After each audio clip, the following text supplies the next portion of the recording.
Welcome back. You're still watching the Afia Morning Show, and thank you once again for joining us this morning from the cool city of Enugu, Nigeria. My name is Natasha'S once again. And of course, I'm here with Oji, a new week. It's not Friday. The new week has started almost Monday morning. September. Jeez. September is blowing by, isn't it? Yeah. The wind is really heavy this month. Yeah. And it's a great one for the Enugu. Yeah. Finally, the smart school is officially launched, right? So I see Governor Peter about bridging the gap between the urban and the rural. You know, some people in the urban will probably want to, visit one of the smart schools to, enroll their kids there, right? Apart from the ones in the urban area, by the way, So it's a great deal, and it's a great and a new dawn for the Enugu when it comes to the educational sector. Now we don't have any excuses. We are aiming by next year to be at #1. That's right. Yeah. I mean, all the companies at smart schools would be resuming today. It means that probably an 8-year-old pupil who never thought of using smart equipment to learn would finally be taught with digital boards, of course, laptops and the rest, ensuring a brighter future for the average Enugu child. And of course, anybody else from outside of the state that decides to take advantage of the smart schools. So of course, much later on today's show, Afia TV will bring you insights from the Enugu Smart Green School GTC campus, and we see what's going on there, if in fact assembly is held and if the pupils are in their classrooms. Dr. FYNEFACE Dumnamene joins us from Rivers this morning. As always, we do start with an analysis of newspaper headlines, all of the stories making the front covers of our dailies this morning. Dr. FYNEFACE, it's so great to have you from Rivers. And many headlines, I assure you, concern your state. Thank you very much, Natalie, and Ochi. Nice to be part of the program this morning from the reigning city of Port Harcourt. This morning in High. The democratic states now. Democratic state. Yes, and the rain may be trying to wash away the footprints of the sole administrator and the emergency rule for the new governor to really take office this morning and commence work. How poetic. I mean, this sounds like such gossip right now. Imagine when you leave and someone says that the rain came to wash away your footsteps. I mean, it means you didn't leave pleasant footsteps, isn't it? Yes, definitely. That links also the angle that the footstep of the sole administrator wasn't very clean, and the State Assembly are now saying that, look, we are going to investigate and probe your activities here. So it means the footstep wasn't very clean. And the bus is replying, so the terrain is not very smooth. And in the midst of all of this, the governor will be on the seat this morning for the first time. Of course, that's very interesting. And it's great that you've already told us a little bit of what we're going to expect on the front covers this morning. So let's head right into them. Beginning with the Punch newspaper, IBAS rejects Assembly's move to probe 6-month spending. Ex-administrator insists the lawmakers lack power to question tenure. CSOs urge Fubara to hold IBAS accountable. Crude supply to domestic refineries hit 67.6 million barrels. Borno terrorist attack victims hospitalized in Cameroon. And of course, away from there to this day, El Rufai, Tinubu planning life presidency, not genuine Democrats. Reno Omokiri, I love Jonathan, but I will support Tinubu in 2027. Unreconciled Federation funds, FAC awaits NNPC on $42.37 billion, OAGF on 2 trillion naira pending payments. Tinubu to declare 2025 Editors Annual Conference open. On the Daily Times, federal government revokes 1,263 mineral licenses for defaulting annual fees. NIMET predicts 3-day rain thunderstorms in Adamawa, Kaduna, Bauchi, others. Abbas seeks medical trade partnerships as Cuba strengthens ties with Nigeria. ADC faction sues INEC for recognizing Mark Aregbesola. Failed transactions, banks' customers decry delayed, tedious process of money reversal. And of course, here, Zenith Bank's gross earnings hits 2.5 trillion naira in H1 2025, declares 1.25 interim dividend, 1.25 naira, of course, interim dividend. On The Nation, straight to The Nation now, we have EFCC 13,000 convictions secured. Otedola, over 2 trillion naira siphoned in fraudulent fuel subsidy claims under Jonathan. Moving away from there to Vanguard, crude oil imports hit record high as Dangote refinery reshapes trade flow. And of course, that's all we have here. So many advertorials. Oji, over to you. Okay, starting from New Telegraph.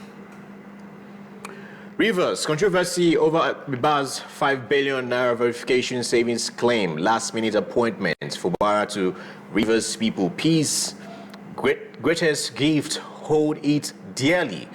Nigeria's money market poised for more liquidity on fresh 751.2 billion naira inflow. Tinubu hails wife on 65th birthday. 2027 early campaign trap set for opposition parties by APC, says Galadima. Wildlife Society warns against bushmeat consumption. Soludo Ekunife face-off. Lawyers seeks amendment of Oaths Act.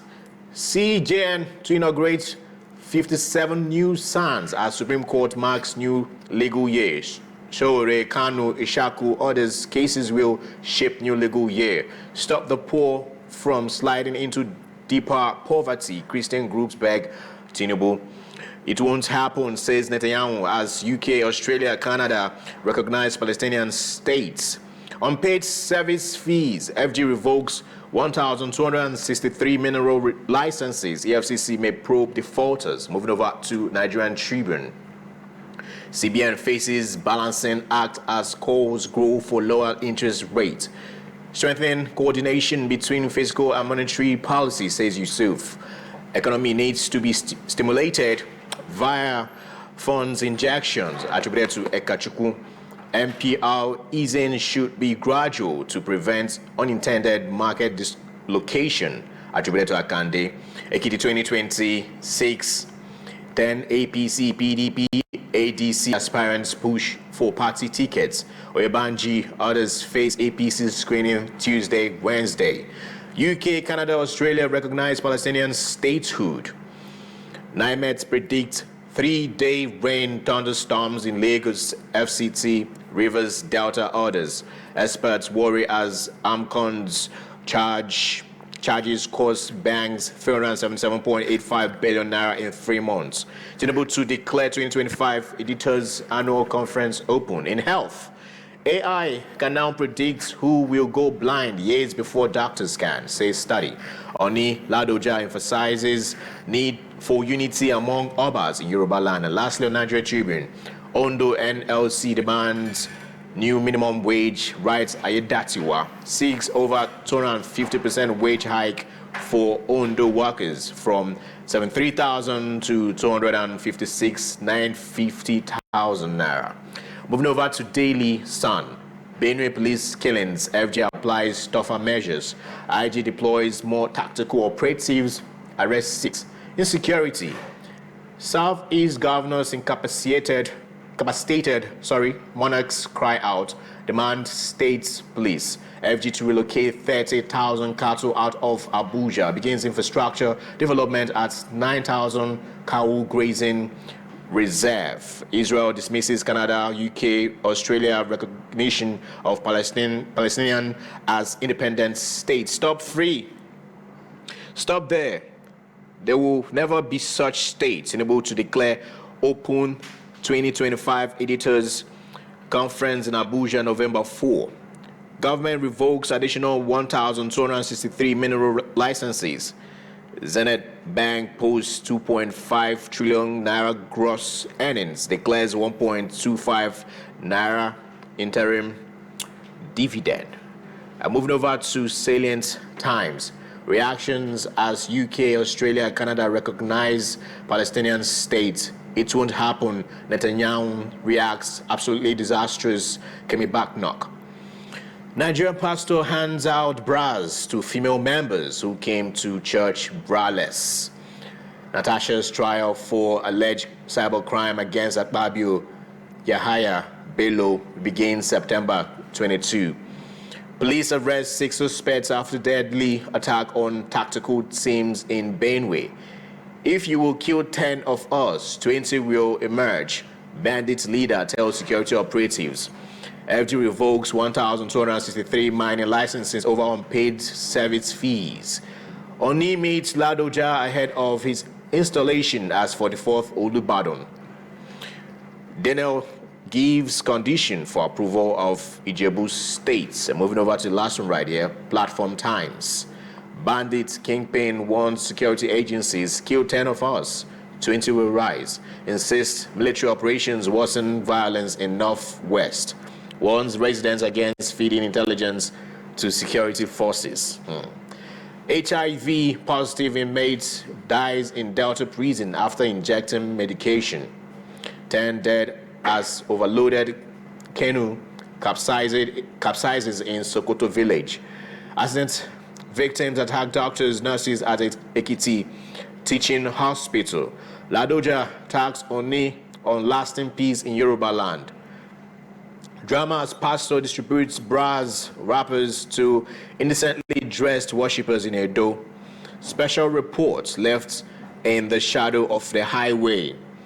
Debonair community cries for urgent intervention. Kaduna villagers beg governor as teaching hospitals stops treating banditry victims over unpaid bills.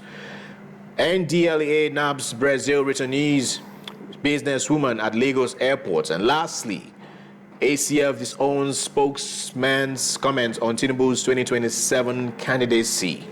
All right, thank you, Oji, for those headlines. Dr. FYNEFACE, I mean, we're going to start with front and center, of course, of the Punch, because it concerns your state, Rivers. We're seeing the ex-administrator Ibas refusing probe, of course, by the Rivers State House of Assembly. And, of course, speculations are rife now that there's going to be some kind of fiasco between the two House of Assembly on one side, ex-administrator on the other. What's your take on his refusal? Are you questioning his legacy following certain controversies about workers' verification and savings made thereof?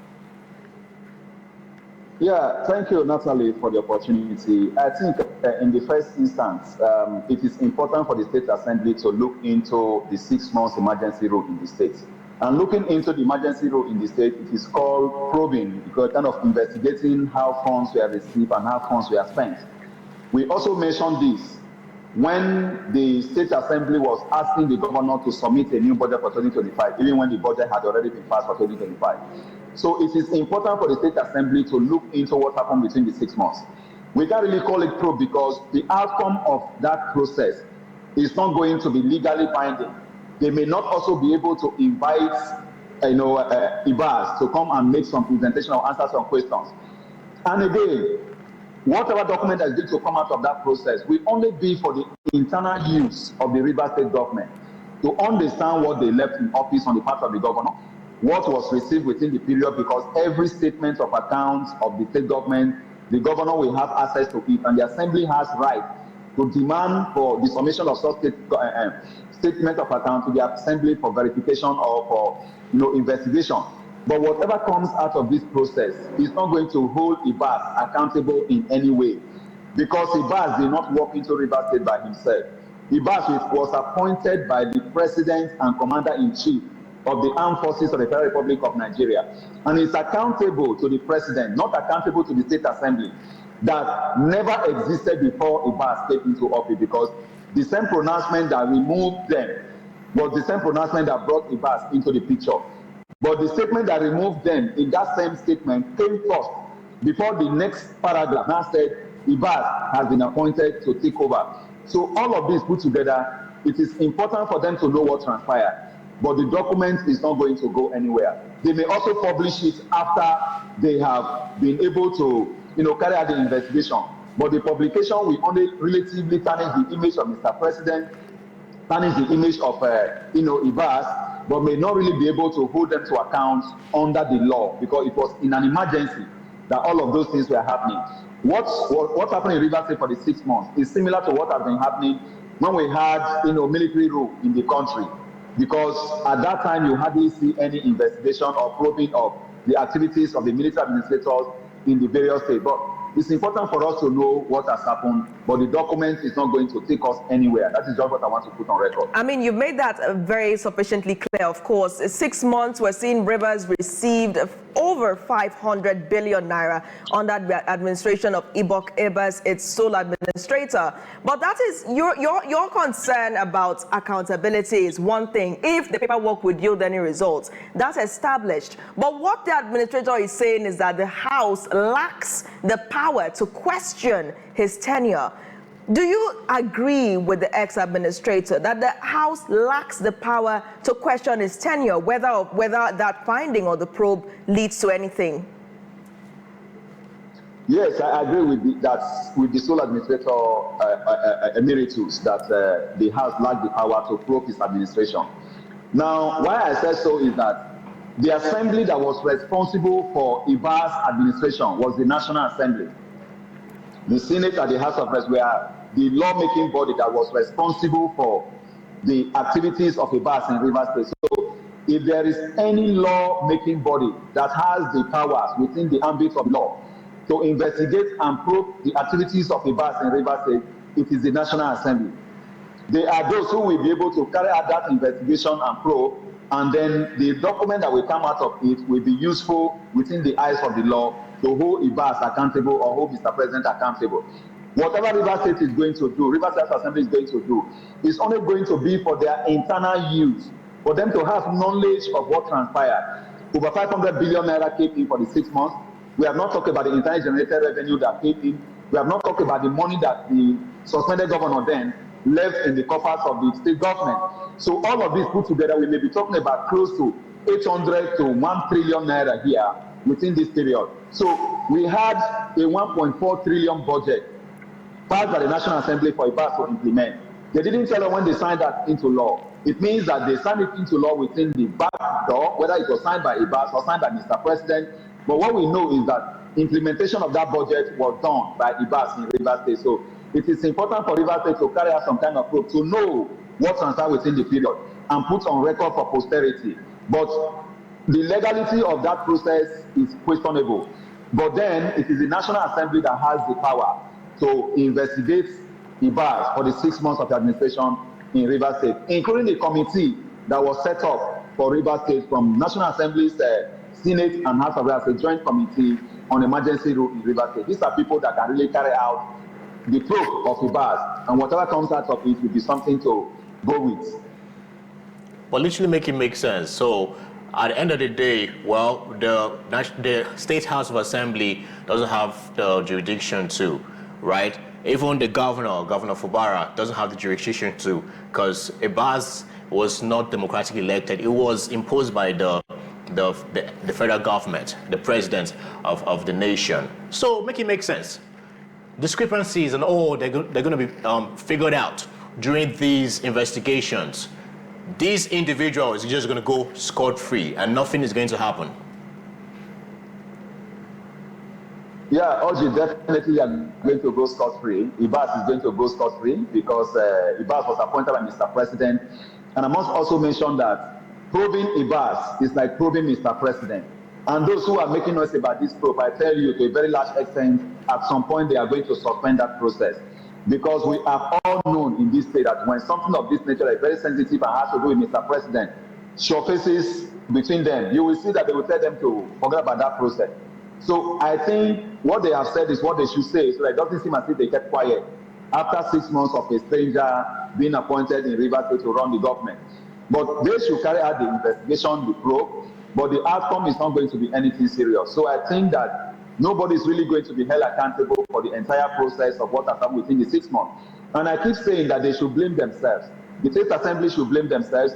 The governor should blame themselves. All those who were involved in the political crisis leading to the emergency rule should blame themselves. In fact, they are those to be rightfully investigated and probed in these whole processes, not even a Ibas that came to separate the political fight that was going on in Rivers State following the emergency rule declared by Mr. President.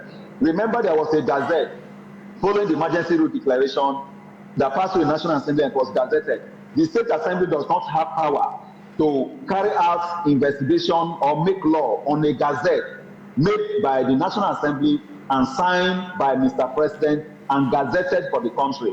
That power does not rest with the State Assembly. It rests with the National Assembly that made that gazette, because it's like a federal law that was made and an act of parliament. So it is the National Assembly that have power over this entire process and not the State Assembly. But they can go ahead to carry out the probe so that the states will know what has happened and what has All right.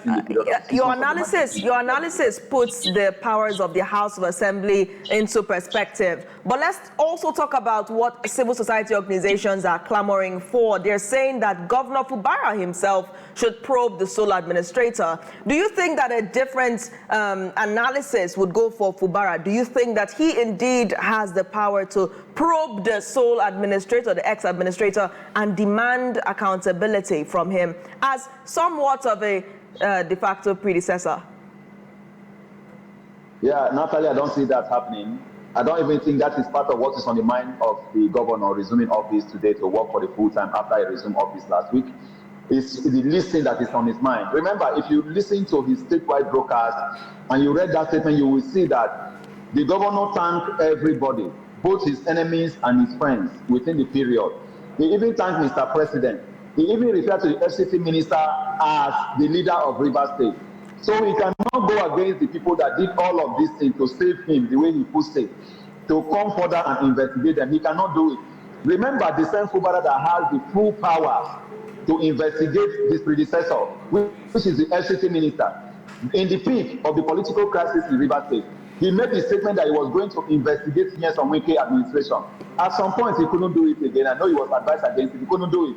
So if he could not investigate and probe Nyesom Wike, his predecessor, how can he be able to probe someone that was appointed by Mr. President through a national proclamation citing Section 305 and then gazetted for the country? So I don't see Fubara thinking about that. Fubara has decided to bury the hatchet. He has settled for peace. He has settled for everything that will make him to just sail through to 2027. He's not going to think of anything that has to do with probing the last administration. Right. He may do that internally to look at the records, what has gone on and this and that, but he's not going to come public with it to say, I'm going to investigate the emergency rule period under IVAS. In the same address that you spoke of, the governor did pledge his loyalty to of course, the President of the Federal Republic of Nigeria, and even his, Nyesom Wike, his political godfather. What did you make of that accession? I mean, the question I had when I watched that, and I'm sure audience will be curious as well,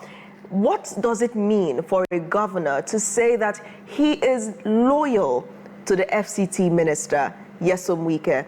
Could you help us interpret it? Yeah, the loyalty is that he has retraced his steps. He has decided to remember where he was coming from, where he came from, where he is now, and where he's going to. He knew that if he were to be the one to wake up on his bed in the morning, tell his wife or anybody close to him that I'm going to run for the governorship of Rivers State, that he wouldn't have made it to become governor. He knew how he came to power, and he knew how he was in power, and what transpired, he has done all of this. And so that loyalty is to say that he has submitted to the entire process that brought him to power. He has realized how he came to power. He has not dawned on him that this is where I am. He is like a tenant in a rented apartment, that the landlord will tell you how to live and how not to live. And he has decided to abide by the rules and regulations of the landlord. That is what he's telling you now, that he is loyal. The loyalty now is not just ordinary loyalty, it's a total loyalty. And he's going to sustain that loyalty from start to finish. That is why he has made it so in his statewide broadcast, he's loyal to the FCT, the minister is loyal to Mr. President, and he has decided to put everything behind him. And then face his future to warm the seat of governor and then finish his tenure in 2037. Dr. FYNEFACE. And either seek for re-election or return to his house. How do you feel about those assertions?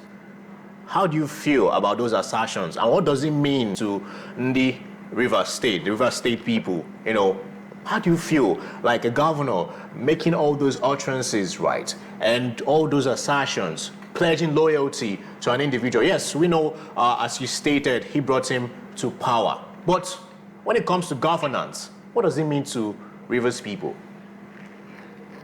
What it means to us and to everyone who is watching is that we stated it before he came to office, that the governor is coming back weaker and not having powers and just being a placeholder in the government house than he was before. We stated it on this station to tell people that he's coming back, not as the governor that we know, but to show more weakening power, that he will not be able to do anything. That is what he has stated in all of this. And so we all know that basically, under normal circumstances, ought to have resigned based on all of what happened, but he chose to stay on. So he is telling us that he is here as the governor and he will continue to be here as the governor, going by every conditions and conditionalities that have been given to him and not resisting anything. So all of these things are just to tell us that the governor came back with a very small letter G, that he just coming to sit in government house, carry out a few things after clearing with the FCT minister and then completing his tenure. So the man has told us that he doesn't want to fight because the entire peace process has made him realize that he was given the opportunity to just sit down there and then do other things that he has to do based on how he was brought to power and some of the agreements that came under the carpet that we were not aware of but we know happened. And he's just now making his mind to sit down there, do whatever he has to do, complete his tenure, return to his house, or seek re-election, or move on with other parts of his life. Okay, will this change the political landscape of Rivers State come 2027? Because apparently, dousing the powers of Nyesom Wike in Rivers State.